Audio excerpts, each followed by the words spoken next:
Ladies and gentlemen, hello and welcome to SATV's International Affairs live from SATV studio. We will have a guest today, Professor Dr. Niloy Ranjan Bishwas. He is the Professor of International Relations, Dhaka University. He will be joining us soon, and at studio we have our regular International Affairs commentator, Shamsul Alam Pantho. Let us first ask him what you are going to pick from international affairs, international headlines and global events today in today's talk show. Thank you, Mr. Kanchan. As we await arrival for Dr. Niloy Ranjan Bishwas, also a very good afternoon to our viewers. First of all, I'll touch a couple of topics. Very first would be that the Britain government and the Britain Parliament is horrified at the escalation that is taking place in the Gaza Strip. This comes in as Keir Starmer and his Parliament in the UK raised this issue where the UK government has suspended free trade talk with Israel. Alongside that, Donald Trump has said that he will put weapons in floating space as a part of the defense program called Golden Dome. Not just that, following America's lifting of sanctions on Syria, the European Union has followed suit and also decided on lifting of sanctions. This is definitely concerning the transport, energy and banking sectors.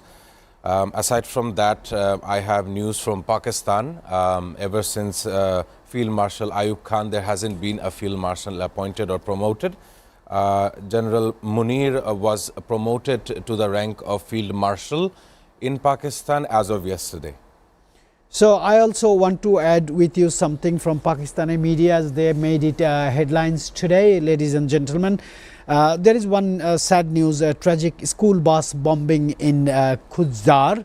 A suicide car bombing targeted a school bus in Khujjar, Balochistan. Balochistan is a disputed area for Pakistan, resulting 5 fatalities, including at least 3 children and injuring 38 others. The attack is suspected to be carried out by the Balochistan Liberation Army BLA. Though no group has claimed responsibility, Pakistan Interior Minister Mohsin Naqvi and Prime Minister Shahbaz Sharif condemned the bombing, labelling it an act of barbarism and accusing India without evidence. India did not give any statement yet on this particular. Sir, may I ask you one thing, that Donald Trump announces Golden Dome defense system. Current US President Donald J. Trump has unveiled plans for $175 billion missile defense systems dubbed the Golden Dome, Yes. modeled after Israel's Iron Dome, with an initial allocation of $25 billion. My question is, America has invented Iron Dome, supported it to Israel. They are very good friend or good allies country for destroying the peace in Middle East and in the world. Now they are upgrading their dome systems. Do you find any indications that America is looking after its military capability, thinking about that there are more wars in future, near future? That's why Iron Dome has been launched and budget is so high, $175 billion.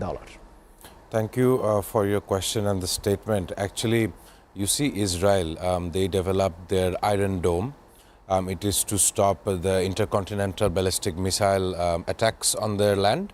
However, last weekend or earlier this month, we've seen Donald Trump supplying armaments to the Middle East. Of course, this will raise questions in his hometown or in the United States, what he has done to safeguard and protect his own nation. So this, as he went back to America and he is thinking about his own people currently, definitely having such a setup like the Golden Dome would be definitely necessary. And not just that, you mentioned about a suicide attempt in the Balochistan province that's actually shared with neighboring Iran on the other side. Not just that, couple of weeks ago or a month ago, we've seen a hijacking of a train by the Balochistan Liberation Army. So this was way before the Pahalgam attack and their offensive with India. But I would say even yesterday we spoke about how India coordinated an attack on Amritsar Golden Temple in order to, and then they blamed it on Pakistan. A similar notion has been now created in Pakistan, likewise, in which the Pakistani officials do somewhat blame India. So ceasefire that Donald Trump initiated at on May 10th or May 11th, that was simply a pause, according to Mr. Narendra Modi's nation speech. Yes. So how long is this pause, and when will this proxy war in each other's country and this blame game stop is definitely a question of the general public. Definitely we'll see the developments in the upcoming days. They should hold this ceasefire for far longer to have any kind of major damages in their communities. According to your statement, I have some interesting relevant news from Indian medias. Times of India says India has intensified military operations under Operation Sindoor, targeting terror infrastructure in Pakistan, inside Pakistan, especially occupied Kashmir. The Indian Air Force showcased its Rafale jets and BrahMos missiles in action, while the army released footage of missile deployments and S-400 systems. Pakistan military headquarters is reportedly being relocated following strikes on the Noor Khan Airways. I want to draw your attention on another actions by India, that is 14 individuals have been arrested across North India for allegedly leaking sensitive information to Pakistan. These are all Indian nations, Indian nationalities, Indian citizens. The National Investigation Agency NIA and Intelligence Bureau IB are interrogating the suspects, including Jayati Malhotra, whose diary reportedly contains troubling details. Do you think these actions taken by Indian government and Modi government and Indian militaries are actually creating ground to go for a further battle with Pakistan? At this stage, the ceasefire has, even in the first days of the ceasefire, we've seen it's been very fragile. Not just that, definitely Pakistan did succumb to some type of damages at the Noor Khan base. Notice that the nuclear credentials of the country supposedly were stored in that location. However, in the leadership of Mr. Munir, the General Munir, he has changed the HQ to Islamabad. Definitely this comes as they have now understand that India has targeted this military infrastructure as a terror camp. Not just that, India's notion towards Pakistan wouldn't be that no, Pakistan is my neighboring country. Their notion would be that Pakistan harbors terrorists in almost all of the states. However, this is far from the reality. Today, I've told earlier that he has been promoted to Field Marshal, a ranking that has not existed with anyone up until the last, that was in 1965. Anyhow, at this moment, you must understand that the BJP government have been running more or less more than 10-15 years.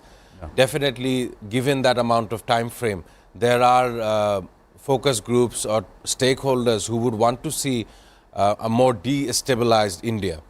Of course, this is a format of war, if we would call it a Cold War, a blame game. Yeah. It may set, later in the year, it may set grounds for a more of a tactical strike between the two countries. Of course, we being in Bangladesh, we won't want such a tactical strike happening with our neighbors, because both of the countries are our neighbors. So we should try to see if they can sit with dialogue.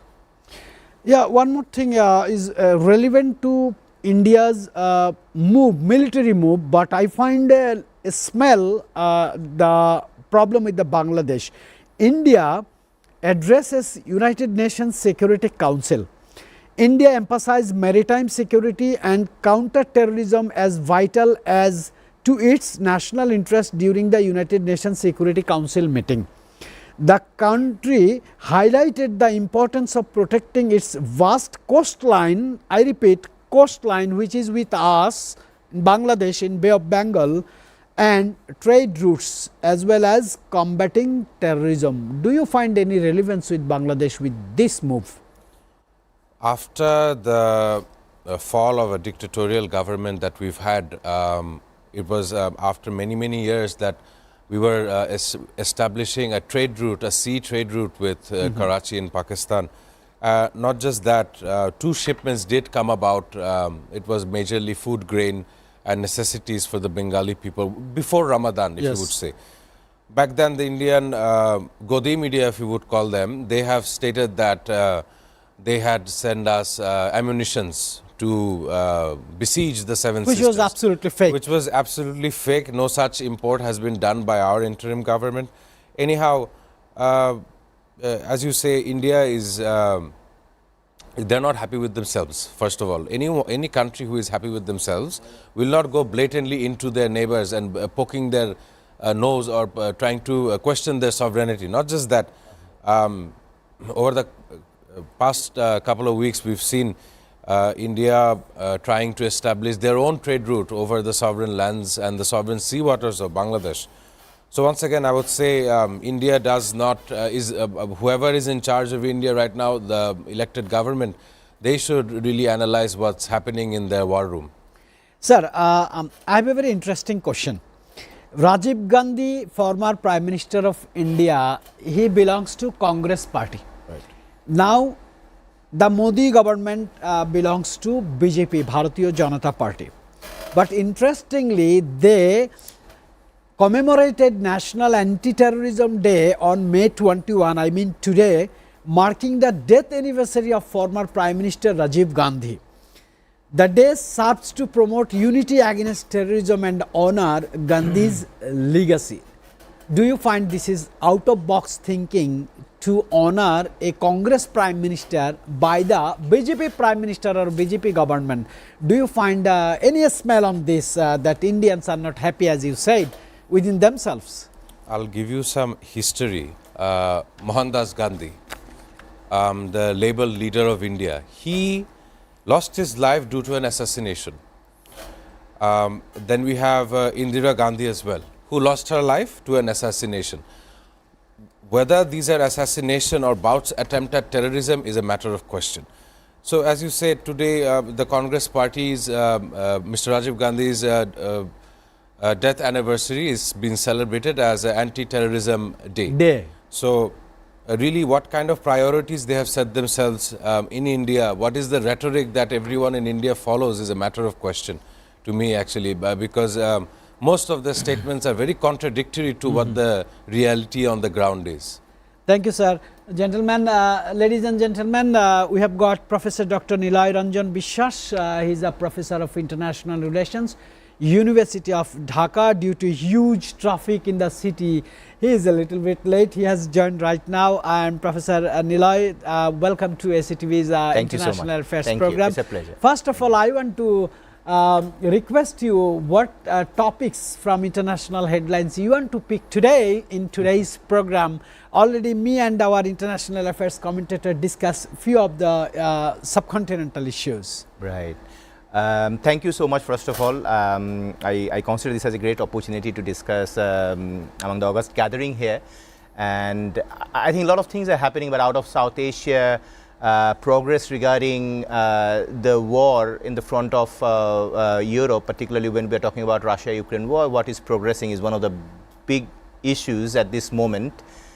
And also, I think certain important developments have been taking place in Middle East, particularly in Qatar, and the visit of the high-level visit from the United States in the last week have also been very significant in terms of US relations with Iran, US relations in Syria, and how that will have a trickle-down impact on the Israel-Palestinian issue. So broadly, stability in Middle East has been a very significant issue throughout the days, if not particularly today, but throughout the last few days, I say. I want to draw your attention on EU. European Union imposes new sanctions on Russia. Why suddenly new sanctions on Russia? The European Union has adopted 4 new sets of sanctions against Russia, targeting Moscow's shadow fleet and further isolating its economy amid the ongoing Ukraine conflict. I want to give you a background. Last week in Turkey, Russia and Ukraine tried to go for a negotiation meeting. They sat in the table, they talked, but no progress has been done. Though President Donald Trump has said that he talked 2 hours with Vladimir Putin and Zelensky as well, and both of them, I mean Russian President Vladimir Putin and Ukrainian President Volodymyr Zelensky has on principle agreed to go for a ceasefire. Do you think in this situation EU imposes and offers sanctions to Russia will again poke Russia not to sit in the table? I think you were right in one sense that this was a little bit surprising, but at the same time I think if you look at the relations between the European Union countries, certain European Union countries dealing with this particular issue, Russia-Ukraine war, and their usual affinity towards which is more towards Ukraine, is somewhat different from when Donald Trump has taken into the administration in the United States. And in the I would not say that stark differences between US approach to deal with the US the Russia-Ukraine war with the European Union, but EU has obviously have an exclusive approach to deal with these issues. The reason why economic sanctions are important for the EU point of view, because they have certain rules and regulations that they have to maintain always, particularly from the beginning of the Russia-Ukraine war, doing trade with Russia. As you know, that certain European countries are quite dependent on the energy products, on Russia particularly, and they had to put sanctions from earlier periods. And then there were individualized approaches. For example, Germany eased some actions, particularly getting some energy products from Russia. It was a huge issue because as part of the EU membership, all countries have to follow the EU rules and regulations, and those norms were basically approved by the EU Parliament. So the sanctions that European Union imposed was surprising to an extent when we were talking about more positive improvements, particularly through US mediation in Turkey, and Turkey's role is also important in this particular regard. But at this moment, this might hamper the processes quite significantly. But at the other way, in the negotiation we talk that certain times this kind of tools are used as a bargaining policy.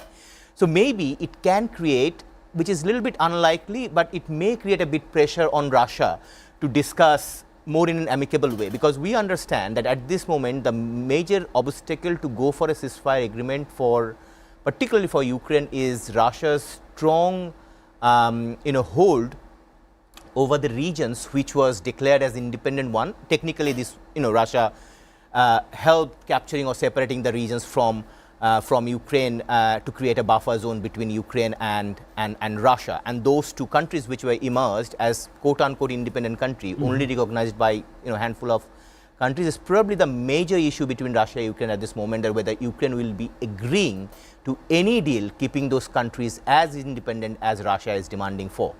So I think this is the major issue between these two countries at this moment. It seems like and there was a very not a very strong argument coming from the United States, but it looks like that US would probably go with a ceasefire deal keeping this as a status quo. Therefore, more towards the Russian side than the Ukrainian side. I mean, it's too early to talk about it, a little bit early, I would say, but maybe these sanctions would create a bit pressure on Russia to sit again with Mr. Zelensky, with Ukraine, and to come into a win-win situation, a win-win deal. Very fair description. I wanted to say to my audience that Professor Niloy Ranjan Bishwas, he reads about international affairs, he writes on international affairs. Today he is very well speaking on international affairs. I will come back to you, sir. Sure. From your statement, I want to pick one question, because in journalism we understand connecting dots will give you the resulting of international events. But I find the different things here. UK suspends trade talks with Israel. We know UK is one of the largest partner and the biggest trustworthy partner of United Nations and Israel as well. But the United Kingdom has halted free trade negotiations with Israel and imposed sanctions in response to Israel's actions in Gaza, aligning with growing international pressure. Our international affairs commentator, Mr. Shamsul Alam Pantho, who has a keen observation on these particular events, Israel and Gaza issues. Do you think when America, I mean Washington or Trump administration is quite silent on the Gaza's aggression, but EU took sanction initiative?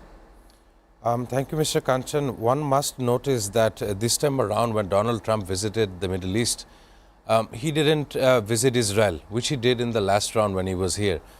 Not just that, we're seeing a type of relationship between the EU and the United States of America. Donald Trump has successfully made going into war unfashionable, which has made all the other countries, all the big continents on the planet to talk a possible ceasefire to any kind of active war front. Before, we used to see the Western countries used to be in support of Israel, being in support of their offensive with Palestine, and there was a situation where the Palestinian state still had some kind of communal harmony. The two-country solution was still somewhat visible. That was many years ago. Now, as you said, that most of the Western nations, the UK and the EU, they are looking in the face of a famine-like situation. World media will be asking them, where were you when such a famine had broken out in the Palestine and the Gaza Strip? Then they realize, Keir Starmer's government in the UK realized this has gone by far out of hand and they must do something about Israel. Definitely, this will put the pressure economically on Israel, and so that Israel may counter their offensive and stop harming innocent civilians in the name of calling them Hamas terrorists. Not only that, Russia is set to face the 18th round of sanctions by the EU, and not just that, we've seen last 3.5 years Russia trying to attack Ukraine, dominating that border they share together, and most of the land they have taken away or invaded them and taken under their control. So I would say Donald Trump's leadership in the first 5 months, as we've seen right about now, would be that he has made going into war unfashionable. So many world leaders are following his kind of rhetoric in world affairs. I just want to go to Professor Nilaranjan Biswas. He is the Professor of International Relations at University of Dhaka, very senior professor. Sir, my question is, this is very unusual. An American president who has lost the election with Joe Biden in 2020, he became again president, and his behavior, his statements, his movement, everything is different this time. Before election, he said, when I become the president of United States of America, I will stop the war. He is trying to stop the war in South Asia, in India and Pakistan. He is focusing on Russia, Ukraine. But did you find any initiative he is taking regarding the Gaza and Israel? This is my question number one. And question number two is, how far the international trade wars is going on? China is very aggressive to move into West and Africa. But America is trying to put tariffs on China to stop its movement. Do you think here Donald Trump's two moves will work and will give benefits to the American citizen? Thank you so much. Very critical questions. And of course, sometimes we spend like hours and hours to analyze these issues, but try to provide an overview, perhaps some personal opinion as well. I think, first question is why, what is happening in the Middle East, particularly in the Israel Hamas front and Gaza Strip, the stark violation of human rights, a case of genocide, and at the same time mass killing has been happening. So what United States has been doing? Like, in one hand, if you see the conversation that has been going on since last year and after January, the oath taking of the current administration, United States as an administration, as part of its foreign policy, has been trying to create or construct a ceasefire deal, and there were a lot of impediments. So, for example, often significant oppositions were coming from, for example, China and United States, Russian Federation, when it is about a discussion in the Security Council. And we understand in the Security Council it is always about politics of veto, and where you'd have this, problems between the US or Western bloc versus the anti-Western bloc. So this and when there were offered or a kind of initiative was taken by the others, for example, China once took as well, and it was not appreciated by the United States. So there were arguments and counter arguments, and we saw a very delayed approach to bring a ceasefire over here. And ceasefire plus a humanitarian corridor to continue the humanitarian support in the Gaza Strip, to support the civilians, huge number of children, as we know that this is one of the the largest event where a large number of children died as well, very unfortunately. But we saw we saw events, and even 3 days before we saw events where Israel has violated the ceasefire, supported or facilitated by United Nations and things like that. So it and that's why the discussion where why certain countries, particularly United Kingdom, went against and gave a statement that if this cases continue, they would be willing to create their own kind of individual sanctions over Israel to do this kind of situation. So it seems like that the entire international structure is not really having an autonomous or functional, I would like to say a functional kind of implementable idea to stop this solution, and Israel is kind of dominating this situation, which kind of gives us a feeling whether the intergovernmental organizations are really successful or capable, or they really have the autonomy to stop a conflict of this kind, rather than the state is still very powerful. I'm talking about Israel as a state, which is doing all this kind of things. So yes, I mean, I would say that under the new administration, President Donald Trump is obviously trying, but it's not bringing into the solution, because the way of bringing the solution to this crisis is quite different. Because you also know very well that when President Donald Trump presented its idea of rebuilding Gaza, was quite seriously resisted by leaders even from the West, minorly, but mostly from the Middle East. So Saudi Arab also, I mean, this is the case before his visit last week to Middle East. But in the recent visit, this discussion was probably not at the top of the agenda, which we understood, because the agenda was how to deal with the Iranian nuclearization issue, how to deal with the future of Syria, and of course to ease down the Middle East and other crises, and to gather the support of the Sunni world, we can understand. So Saudi Arabia, UAE, Qatar, Kuwait and others, so that things would happen. So this is unfortunate, but we may need to wait a little bit to see a solution. The solution that the Western world, and particularly United States led solution that we will see, might not be the ideal one, but as of now we do not see any other alternative plans offered by either United Nations or any other members of the Security Council, if we consider that those are the primary mediators of any conflict in the world. So we do not see any alternative plan. That is also very unfortunate. So that's what I was trying to maintain. And the trade issue, sorry, I took a bit of time to discuss that issue, but okay. Briefly on the trade issue, I think most of it were rhetoric, and we understand the political rhetoric is very important, whether it is security affairs or it is trade affairs. So the tariff related announcements were a political tool to bring every actors into a negotiation table for the United States to curtail down its trade deficit with most of the countries. As we understand, the USA has long been transformed from a manufacturing hub to a non-manufacturing and import dependent countries, because obviously labor price become very high and the economy got really strong. So of course it's the largest economy still now. But at the same time, the major concern was the manufacturing hub was moving towards the places where the cost of labor is, of course, more affordable for the investors.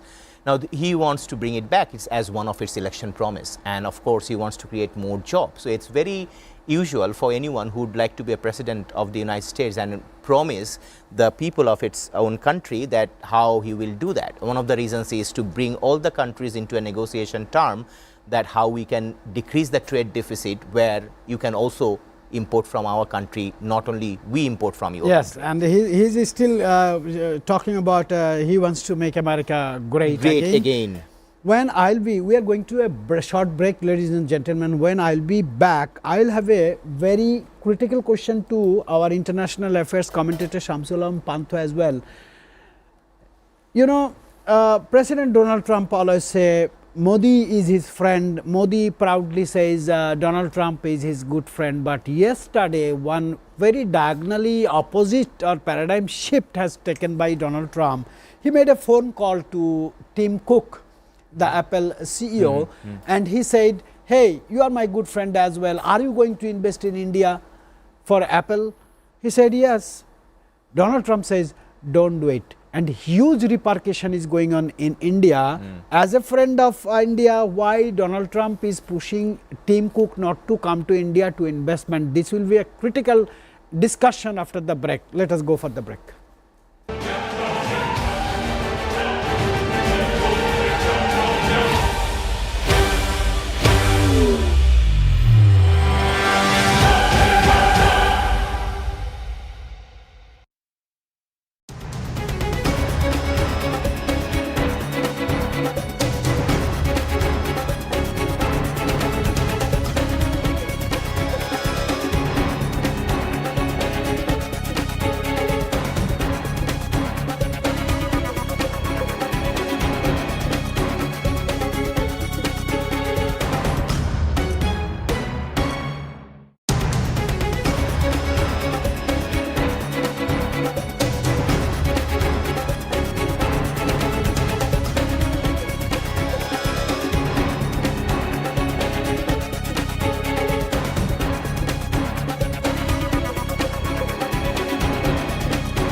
Welcome back, ladies and gentlemen. Before the break, I was talking that I will do a complicated question to our international affairs commentator Pantho. That is, India says America is their friend, America says India is their good friend. Both Modi and Trump several different times they are good friend. But yesterday, Trump made a phone call to Tim Cook, the CEO of Apple, and he said, don't go to India, don't invest in India. India is a terrorist country. I just heard this news from CNN. Let me ask this question to Shamsul Alam Pantho.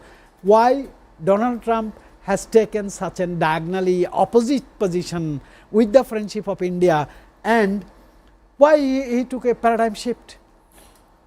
In his 45th presidency, the first term of Donald Trump, we've seen a world of difference while he became the 47th president. So at this moment, Donald Trump hasn't made a visit to India in the last 5-6 months. Of course, that Narendra Modi and Donald Trump do share a friendship. But in my understanding and knowledge, when world rhetoric and world politics is of question, no one is actually friend or foe. They are only partners or non-trading partners. So, in my opinion, you must look at Donald Trump's tariff policy, that he reciprocal tariffs, and not just that, even in Bangladesh, India, China, everyone was heavily tariffed. What this means is, when a company like Apple, you said before, he told Tim Cook to be wary of his investment in India. Apple, as you know, is a giant in the consumer electronics field. Not just their iPhone, but their MacBooks, their several range of products. So their manufacturing must be coming from a place that it's affordable to create and to have a set profit margin for the company to flourish. Not just that, to my understanding, that China was the global manufacturing hub. Now it is having a spill out effect. That spill out countries are capitalizing, such as Vietnam, such as India, Laos, Cambodia. They're all capitalizing the fact that since China had become the global manufacturing hub, now that the labor and the cost of continuous labor has increased, most of the global manufacturing companies or companies that are based on manufacturing, they are choosing cheaper alternatives so that they can realize their profit margins. So once again, if India were to host the manufacturing of Apple products, will Apple be able to retain its quality? That is the number one concern to Donald Trump's administration, in my opinion. That's really good. But I was listening Times of India, a live talk show this morning, and commentators like Satish Jacob, he was telling that after China, America started a trade war with India. I will come back to Professor Niloy Ranjan Bishwas, and you have a different topics for this. Sure. Senate hearing turns contentious. You know, Senators Marco Rubio, who is now the foreign minister, or what we call state secretary of United States, and Chris Van Hollen engaged in a heated exchange during a Senate hearing over the Trump administration's foreign policy decisions. They both criticized on Trump's foreign policy decisions, but Marco Rubio is the foreign secretary of Donald Trump. What's going on there? Right. I think, you know, this is particularly on the last 6 months or 5 months experience, perhaps, between in the discussion that is happening in the Senate Foreign Relations Committee. But as you can understand, the foreign policy is very much institutionalized in United States, despite there is an interesting tussle between at least more than one center of gravity in the US foreign policy. And history suggests that US foreign policy is not always concentrated within the Department of State, and White House and also particularly Department of Defense played a very significant role. Like, for example, if you look at the entire foreign policy decision making and also implementation during the war on terror era, and even post war on terror when Barack Obama took power and still counterterrorism was going on, Department of Defense used to be a significant post where we could see like a majority of the budget of the US foreign policy was actually given to Department of Defense for its implementation, particularly in Afghanistan and Iraq. Now, the issue is who is holding the center of gravity in deciding foreign policies. The infrastructure, the institution says that it is not only White House or Department of State, and also as a democratic country, the foreign relation committees from both Senate and House Congress of Representatives, they play very important roles.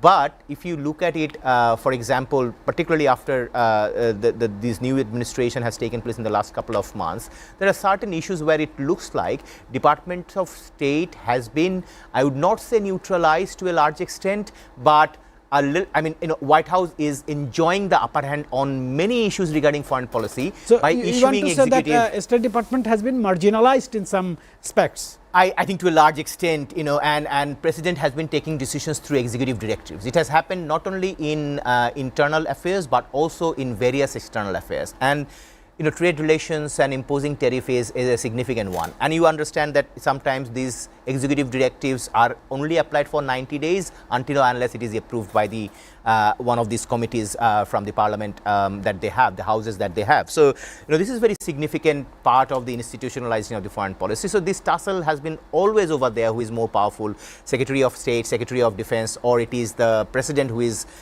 holding the unique power center of gravity of deciding on foreign policies. Sir, I just want to hear one thing from you. I myself feel very hopeless when I see the Arabian leaders are so divided in terms of Israel-Palestine issue. It's a long 90 years of issue. Why Arabians are divided in this particular issue? Because it has a plan to two-state solutions. Right. Still now it is hanging, and Israel is dominating, killing innocent people, women and children, but Arabians are still divided. Why? My question is a big why, sir. Right. Thank you so much. I mean, although we have seen, and this has been used as a terminology, that Arabian nationalism or Pan-Arabianism, as like, we hear Pan-Africanism, but it is very true that Arabian nations and the idea of Arabian nationalism, to my opinion, has never been very homogeneous in many issues. There are divisions on the basis of sectarianism, there are divisions on the basis of political nationalism. We have once seen the emergence of very leftist socialist leaders in the Arab world as well. But then later on, much more in the 21st century, we have seen the divisions on the basis of religious division even within Islam. So there were Shia dominated, we can understand Iran, Syria, and also we have experienced the Sunni led world, or the faction within the Arab world, mostly led by Saudi Arab, the imperial country. So the idea is it is not homogeneous, therefore we have seen divisions on various issues, particularly on issues that how they will deal with the crisis regarding Israel and Palestine and the idea of two-state theories. I mean, broadly, you won't probably see that, no one really wants that Palestine should be recognized. I mean, everyone probably wants in the Arab world that Palestine should be recognized as a state. There is no doubt about it. But the problem is how they would do it. Will there be a unity of among the government, among the states on this particular issue? The biggest difference between the Shia and Sunni led, factions within Arab world and their way of solving this crisis has been the major issue. So it is more a methodological, or in the research language we say epistemological difference. Every one of them wants that the Palestine should get a state status, it should be considered as a state, but how they would like to do it. That is so there is a difference in the methodology. And the other issue is that power politics, unfortunately, power politics gets priority than the normative politics of maintaining the idea of human rights and all those neoliberal values. And the power politics is that what the transactionalism suggests, that how Saudi Arab and United States are very good friends, and therefore we cannot see the way how Iran reacts is not the way how Saudi Arab or Egypt will react in this particular case. So they highlight the agenda. They are completely in favor of the Palestinian people, every one of them, but the way how they would solve the problem, whether to create pressure or to take a coercive measure, the way how Iran has taken an approach to deal with Israel issue, that is not the similar way to the other faction in the Arab world. Sir, I guess our international affairs commentator Shamsul Alam Panto had something to complement or debate with you. I think he was taking preparation, I have seen. Yes, according to Mr. Bishwash here, definitely the Shia-Sunni divide has been there over the centuries, and according to the media report, and also as we see in the Middle East, the Palestinian people have been left alone. No one has been actively seen being aiding, coming to their interest. More so, Bangladesh as a country so far away from direct influence in the Middle East, we are showing solidarity along with Indonesia and major other Muslim nations with Palestine, whereas you see Qatar, you see UAE, you see Saudi Arabia, them being so close to this conflict, they are not holding regional stability talks every 6 months, or they are not holding talk with Israel on how to counter this issue, whereas the Western world is continuously pressurizing these Islamic countries into normalization with Israel. So much of the world rhetoric regarding this issue is now finally changing, as we see the UK, France and Canada trying to pressure Israel stating that your own existence will be questioned in the coming days if you continue on this offensive. Sir, do you find any possibilities in 2025, I mean this year, world is going to be witnessed with so many new events, with so many new hassles, with so many new lineup or allies, or in different ways. One country will go to other dimension, another country will go to other diversification. I will have the same question to you, sir, Sure. as well. First, Panthu. We are so far away from World War I and World War II. Without question, whether this we are living in World War III is questionable. As we see technological developments and changing the front of war as technology has developed. Today it's been a drone strike, a nuclear strike, or more of a Cold War, or different old practices in war which are not of the book. Before it was how can navies attack through a border, then take enough territory across the shoreline and create a pressure with the central government. That's how war was conducted in the older days. Messaging, as you know, 100 years ago, the messaging services, the mailing services were quite different when a war broke out between two of the parties. Exactly what happened in the front line or in the field would take certain amount of time before reaching out to all the households and all the news agencies. So as we see, technological development has not provided us advantage, more as it has provided us with updated news, updated information regarding war as it happens. As human beings, we should really condemn war on any front. That would be my take on the matter. Very well said.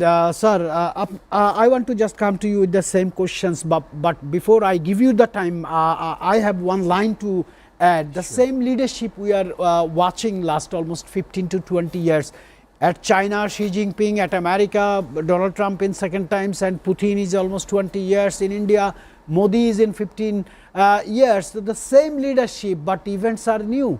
The same leadership, the dimensions are new. The same leadership, but world is going to be divided in different parts. What do you think?